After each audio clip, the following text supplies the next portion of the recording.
And today I want to talk to you about early childhood education and basically the need for a change in our early childhood programs.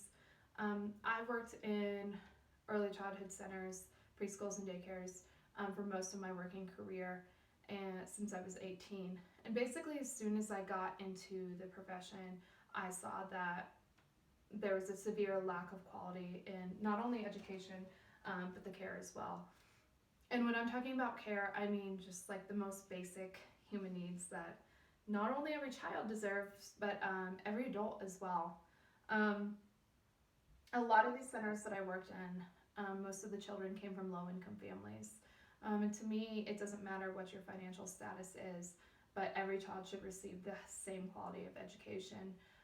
Most of these families either paid out of pocket or they received funding from state. And a lot of times, even if they receive funding from state, not every daycare or preschool will take that funding from the state. So it means that their options are limited on where they can take their child. A lot of the daycares and preschools that I had worked in, I saw a lot of the teachers and caregivers.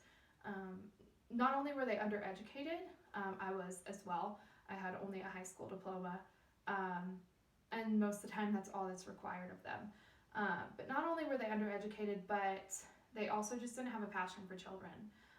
So they didn't really want to be there. They basically needed a job and found one at a preschool or daycare, but didn't even really like children, which is obviously an issue. Aside from that, though, I have worked with a lot of people who are great at their job and they're wonderful with children. But a preschool teacher has a very high turnover rate because it is a very stressful profession, and then also we are severely underpaid. And I think that by giving each of these children an equal opportunity, it kind of needs to start with the teachers and the caregivers who are with them every day and who affect them and impact their lives on a daily basis. I think that by recognizing that our early childhood education programs are lacking, we are able to make a change. Like many issues, I think that awareness is the first step, and we need to kind of continue from there to, by word of mouth spread, the importance of a change. I think that we need to change not only in our programs, but also in the working conditions for our teachers and caregivers. And then we need to open up more opportunities for our low-income families who are very limited with where they can send their child. So I want to talk a little bit about the importance of early childhood programs. The number one reason I think it's important is that the brain develops significantly during early childhood years. I've had a lot of parents and people come up to me and basically question what their child can do below the age of 5, which is normally what early childhood is in preschools and daycares. And basically they don't think that at this age they can absorb a lot of knowledge or really just understand really what's going on at this age. And that's just simply not the case. According to Michael Hyam at the Independent Voter Project, data compiled by the Roch Foundation found that 85% of the brain is developed by the time a person is 5 years old. Kindergartners are normally 6 years old. So that means by the time a child is even going to public school, their brain is already 85% developed. So I think that shows that if we're able to get to these children at a young age and help shape who they become, both academically, but then also just as a person, I think that can make a significant difference in their lives. Number 2, I think that more opportunities and success. There's more opportunities and success for children who attend preschools. According to Oregon Representative Susan Bonamici, long-term studies have found that children who attend preschool are more likely to graduate from high school, attend a 4-year college, and earn a higher salary. So not only is this something that people believe that we can give them a better quality of life, but there have also been long-term studies that have proven this, that if a child starts younger at a preschool and is given better care, then they will do better throughout the rest of their life as well. The number 3 important reason is that it strengthens social and emotional development.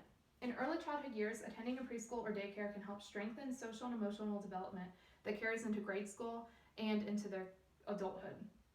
Social and emotional development provides children with the ability to maintain healthy relationships, regulate one's behavior and emotions, and then also develop a healthy concept of personal identity. So now that we've kind of understand a little bit more about why early childhood education is important, I want to talk more about the teachers and caregivers who are with them every day and what their working conditions are like. Most teachers and child care workers are severely underpaid. Part of this, like I mentioned earlier, is due to a lack of education. However, this is a profession where you are taking care of children every day. You are helping impact our world by raising these children and educating these children. And this has been also reported as one of the most stressful careers. And according to the Bureau of Labor Statistics, in 2015, the average child care worker made just $9.77 an hour.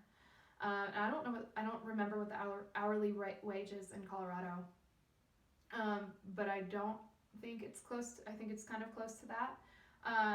So this is someone who's basically making the same amount of money as someone, working at a McDonald's or, at a restaurant or something. And not saying that one profession is better than the other. It's just that the amount of stress that these teachers and caregivers go through every day, I think they deserve a little bit more than $9.77 an hour. Teachers and child care workers are also very overworked. This is something that I can personally identify with. Not only do they get paid very little, but they also are overworked, which can hinder the quality of care provided to children due to an overwhelmed and stressed adult. Marcy Whitebrook interviewed staff members from child care centers in San Francisco and found that 72% of staff in the sample reported working extra unpaid hours each week on curriculum planning, parent contact, center maintenance, and occasional fundraising. And then also she said that many staff contributed extra time to not taking a break, which by state law you were required to. And this is something that I have done. Most of the time there's so much work to do in the day that you either take it home with you or you choose to kind of not take a break. And I think in any profession, obviously a break is much needed. You need that time during the day to kind of recharge your batteries and get a mental break. Also, student to teacher ratios are way too high. Another factor which contributes to a high amount of stress in child care centers is the student to teacher ratio. When children are younger, they require more attention, they have more needs, and so children benefit from having more, not one-on-one, because that's not really possible, but more of a one-on-one student to teacher interaction. And studies have shown that they actually do better when they are given more attention and you're able to sit with them and work on something rather than have so many children to get to. Every child care center has a ratio given to them by their individual state, and oftentimes the number is way too high. And it's also the same statewide. So if you think about it, not every building or preschool or daycare is the same size. So this also means that a classroom, which is a lot smaller, can sometimes have the same amount of students in there as a classroom that is much larger, which doesn't obviously make any sense. Oftentimes, the ratios are far too high for teachers to efficiently care for and give high quality education, which I can also testify to. Working at a preschool, a lot of preschools, you're required to do a certain amount of curriculums and teach them a certain amount by a certain time. And sometimes that's just not feasible. Sometimes, you can't get to every child, and it's incredibly stressful for the teacher to feel like they basically have these standards that they can't live up to, which is, can easily be seen why they're so stressed out. Aside from the poor working conditions for teachers and caregivers, one of the most important issues with our early childhood education programs today is that children who come from low-income homes are not given the same opportunity or the same quality of education as children who come from higher income homes. The importance of and I think that it's important for high quality education for all. One of the reasons why it's important is because it actually reduces rates of poverty across the nation. So not only are we talking about the children here, but we're talking about our nation as a whole and how this can better help everyone. It is said that 1 out of every 5 children in the United States is said to be living in poverty. And providing an early childhood education for these children is one of the most effective ways to break the cycle of poverty in our nation. Children who come from low-income homes are also less likely to succeed academically. We kind of talked about this earlier, but studies have shown that children who come from poverty-stricken households have higher rates of academic failure, are more likely to repeat grades, and drop out of high school. So again, by getting to them younger and having a better education for them, will carry on into their adulthood. It also increases funding, or by increasing funding for early childhood programs, it can also benefit our society. And this is something that I just found out, I had no idea. But it's said that for every $1 invested in our early childhood programs, society sees a return of $7. And this is possible by the cost of public schools dropping, as children are less likely to repeat grades. Basically, the children won't have to keep repeating the cycle, so the government won't have to spend as much money on public schools.